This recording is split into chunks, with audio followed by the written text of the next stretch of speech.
यही बचाते हैं, सबको बचाते हैं।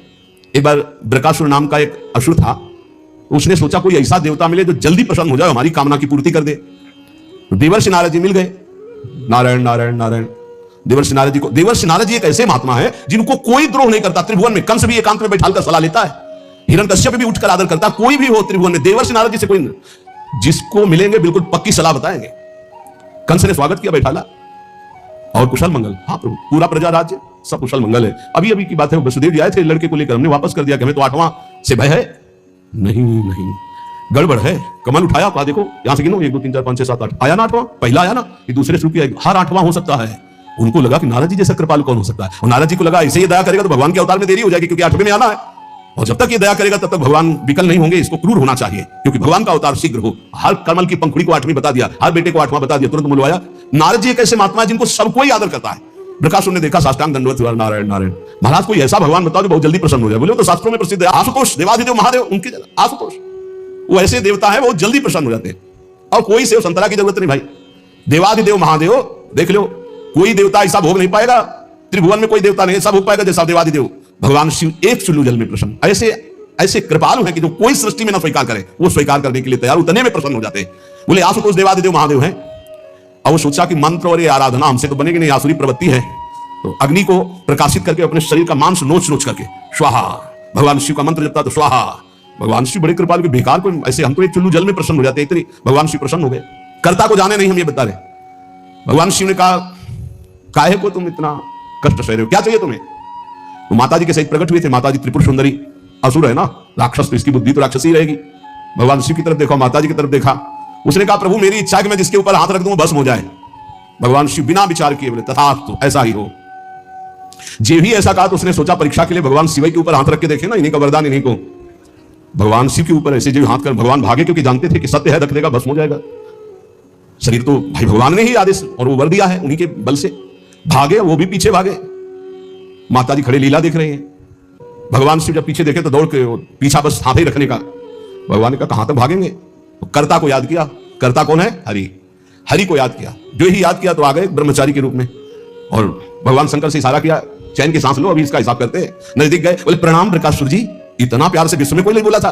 तो असुर प्रणाम बृकासुर, अमृतमय वचन, ऐसा आकर्षण और ऐसे कमल नयन और ऐसी चितवन को खड़ा हो गया। बोले बृकासुर जी, यदि आपको मेरे सहयोग की आवश्यकता हो तो सहयोग से बड़े बड़े काम बन जाते हैं, आप क्यों भाग रहे हो इनके पीछे? बोले इनके ऊपर हाथ रखने, तो तुम्हारे हाथ में कुछ है क्या रखना चाहते हो? बोले वरदान दिया है शिव जी ने कि जिसके ऊपर हाथ रख दोगे वो भस्म हो जाएगा। अरे बोले अभी तुम्हें विश्वास है? दक्ष ने साप दे दिया था, इनके पास कोई ताकत नहीं रह गई। तुम हाथ रख के अपने ऊपर देखो, अगर झूठा निकलेगा ना तो दोनों मिलकर के। हाँ ये बात तो पक्की है। एक सेकंड में हिसाब कर, हरि है हरि, एक सेकंड उसको यह समझ में ले जाए कि अगर हाथ रखा सच्ची हुआ तो कौन बताएगा आखिर को। जो ही ऐसे किया तो क्षण में भस्म हो गया, राख हो गया। भगवान शंकर ने बोले प्रभु थोड़ा सोच समझ के वरदान दिया करो, तुम तो ऑर्डर डाली हो, अपनी भी सुरक्षा नहीं देखते। समीप में बैठे हैं अर्जुन जी के भगवान श्री कृष्ण।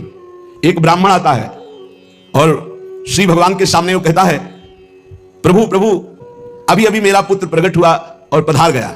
द्वारिकापुरी की बात है। प्रभु पैदा होते ही मर गया, ऐसा तो कभी नहीं हुआ कि पुत्र पिता के सामने मर जाए, ये तो धर्म रहित बात है। और अपने बालक को भगवान के सामने से राजमहल के द्वार पर रखता है और विलाप करके बड़ी आतुरता पूर्वक कहता, संदेह नहीं कि इस समय पृथ्वी में ब्रह्म ऋषियों का द्रोह करने वाले लोग पैदा हो गए हैं, धूर्त कृपण पापी लोग बढ़ गए हैं, कर्म दोषी हो गए हैं, इसीलिए ये काल उल्टा चक्र चला रहा है कि पिता के सामने जन्मा हुआ पुत्र मृत्यु को प्राप्त हो रहा है। ये राज हिंसापरायण दुशील अजितेंद्री प्रजा को दरिद्री कर रहे हैं, कर ले लेकर के दुख पर दुख प्रजा भोग रही है, इसीलिए हमको सामने महान संकट देखना पड़ा। अधार्मिक राजाओं के होने के कारण मेरा पुत्र मेरे सामने मरा, ऐसा काल व्यतिक्रम है, नहीं होना चाहिए था। इस प्रकार बोलकर चला गया। फिर दूसरा पुत्र हुआ तो फिर मर गया, फिर बोल के चला गया। तीसरा पुत्र पैदा हुआ, फिर मर गया, फिर वैसे ही बोल के चला गया। जब 9वें बालक के मरने पर वो वहां आया तो अर्जुन जी ने कहा, ब्राह्मण सुनो, इस निवास स्थान द्वारिका में ऐसा लगता है कोई धनुषधारी क्षत्रिय नहीं है। बार बार तुम यहां रोकर चले जाते हो और कोई नहीं बोलता कि मैं तुम्हारी रक्षा करूंगा। मैं समझता हूं इस समय तुम बड़े संकट में हो, बड़े दीन हो रहे हो क्योंकि तुम्हारे पुत्र मर रहे हैं। मैं प्रण करता हूं तुम्हारे पुत्र की रक्षा करूंगा। कर्ता को जाने नहीं, भगवत ऋषि जी कह रहे हैं। अरे उनका जाओ, तुम बात क्या बनाते हो, तुम क्या पूर्ण करोगे? जब ये श्री कृष्ण और बलराम बैठे हैं तो तुम क्या पूर्ण करोगे? अर्जुन से कहा। तो वो कह रहे हैं, मैं कोई संकर्षण नहीं हूं बलराम जी, और मैं कोई कार्षणी कृष्ण नहीं हूं, मैं गांडीव धनुषधारी अर्जुन जो बोलता हूं वही करके दिखाता हूं। यहां दो भाव निकलते हैं। कि देखो भाई, मैं कोई कृष्ण बलराम तो हूं नहीं, उनका दास हूं। तो भगवान अपने प्रण को चाहे भुला दे, लेकिन दास के प्रण का निर्वाह करते, इसलिए मैं प्रण लेता हूं कि मैं तुम्हारे पुत्र की रक्षा करूंगा। और एक भाव ये होता है कि मैं कोई कृष्ण बलराम नहीं हूं, मैं गांडीव धनुधारी अर्जुन हूं, जो प्रण लेता हूं उसे पूर्ण करता हूं। ब्राह्मण देवता, यदि मैंने तुम्हारे पुत्र की रक्षा नहीं की तो चिता लगाकर तुम्हारे सामने भस्म हो जाऊंगा। मैं अधिक क्या कहूं, अगर मृत्यु भी सामने आएगी तो मैं जीत कर तुम्हारे पुत्र की रक्षा करूंगा, मैं वचन देता हूं। तब ब्राह्मण ने कहा, जय हो कुंती नंदन अर्जुन, तुम्हारी जय हो भाई, धन्य है, तुम्हारा बल पौरुष प्रशंसनीय है। अब मैं जा रहा हूं, जब बालक होने को होगा तो मैं तुम्हें सूचना दूंगा। फिर समय आया प्रसव का, ब्राह्मण भागता हुआ आया, अर्जुन अर्जुन इस बार तो मेरे बच्चे को बचा लो, मृत्यु से बचा लो। अर्जुन तत्काल गए, आचमन किया, भगवान शंकर का ध्यान करके प्रणाम किया, श्री कृष्ण चंद्र की तरफ देखा भी नहीं, कर्ता को जाले ले यही बात समझा रहे हैं, समझो। और दिव्यास्त्र का स्मरण किया और गांडीव पर प्रत्यंचा चढ़ाई और ऐसा बाणों का हाहाकार मचा दिया कि वायु भी प्रवेश करेगी प्रसव गृह में तो अर्जुन की आज्ञा से प्रवेश करेगी। दिव्यास्त्रों से पूरा बांध दिया, मंत्र से अभिमंत्रित करके प्रसव गृह को चारों ओर से घेर दिया, ऊपर नीचे दाएं बाएं, ऐसा पिंजड़ा और दिव्य मंत्रों के द्वारा। पहले तो कम से कम बालक पैदा होकर के रोता फिर मर जाता था, अब पैदा हुआ ना तो सौ मिला ना आवाज सुनाई दी, गायब हो गया। पहले तो कम से कम लाश तो मिलती थी, रोता तो था फिर मर जाता था। अब वो ब्राह्मण अर्जुन से कहने लगा कि मेरी मूर्खता देखो, इस नपुंसक की बात में मैं आ गया। हाँ, अरे जहां श्री कृष्ण बलराम नहीं रक्षा कर पाए, इसकी डींग भरी बातों पर मैंने विश्वास कर लिया। ना प्रद्युम्नो ना निरुद्धो न रामो न च केशवः यस्य सेको परित्रातुम पुण्यस्तद विदेश्वरः। कौन ऐसा है जहां श्री कृष्ण बलराम प्रद्युम्न और अनिरुद्ध नहीं रक्षा कर पाए, वहां और त्रिभुवन में कौन रक्षा कर सकता है। मिथ्यावादी अर्जुन को धिक्कार है, अपने मुंह से बड़ाई करने वाले गांडीव धनुषधारी अर्जुन को धिक्कार है। दुर्बुद्धि मूढ़तावश कहता था कि मैं तुम्हारे बालक की रक्षा कर लूंगा। अब ब्राह्मण तो क्रोध में, देखने को नहीं मिला लड़के का, पैदा हुआ गायब। अर्जुन ने कहा, ब्राह्मण मेरा अपमान मत करो। तत्काल योग बल से यमपुरी गए। भगवान धर्मराज जी ने देखा कि अर्जुन पधारे, बोले इस समय अर्घ पात्र लेने का हमें अवसर नहीं है, हमें यह बताओ कि वो जीवात्मा तुम्हारे आया है। बोले हमारी पुरी में नहीं आया। विचार किया कि कहां चला गया जब यमपुरी में नहीं आया। इंद्रलोक, अग्निलोक, नैऋति, सोम, वायु, वरुण सबकी पुरियों में गए। अतल नीचे, अतल सुतल, पाताल, तलातल, महातल, इन लोकों में गए। ऊपर के जनलोक, महालोक, तपलोक, ब्रह्मलोक, कहीं भी ब्रह्मा की जितनी रचना सब घूम डाला अर्जुन ने, कहीं वो जीव नहीं मिला। अब आए, अब भगवान श्री कृष्ण की तरफ देखा, प्यारे प्रणाम, अब जा रहे हैं भस्म होने हम चिता में। यही जीव की दशा है, जब सब जगह से हार जाता है तब बोलता है हरि शरणम। पहले नहीं चितवन किया कि प्रभु, तो प्रभु समझा देते। प्रण लेने से लेकर अभी तक भगवान की तरफ नहीं देखा कि रुक क्या है।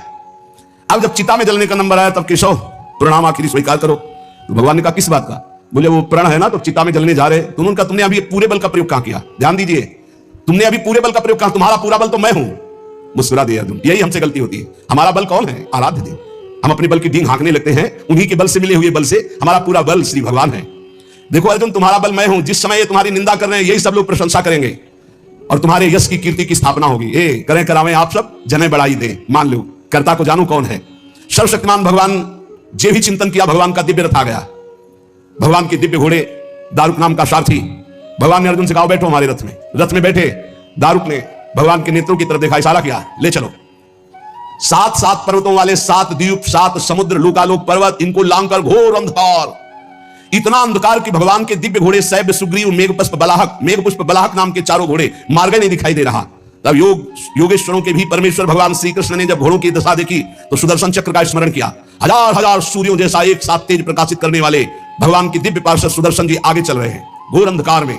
सुदर्शन चक्र से ज्योति ऐसी प्रकट हो रही, सब अंधकार नष्ट होता जा रहा, प्रकाश। ऐसे भगवान के सेवक हैं, ऐसे भगवान के दास हैं। सुदर्शन चक्र के द्वारा बतलाए हुए मार्ग से चलकर अंधकार की अंतिम सीमा में पहुंचे। अब अंधकार के पास इतना दिव्य प्रकाश, प्रकाश ही प्रकाश, जैसे घोर अंधकार ऐसे घोर प्रकाश। अब वहां अर्जुन की आंखें चौंधिया गई, विवश हो गए, नेत्र बंद कर लिए, इतना तेज। भगवान वहां भी सामर्थ्य प्रदान करी अर्जुन को और घोड़ों को भी। उस तेज के बाद महा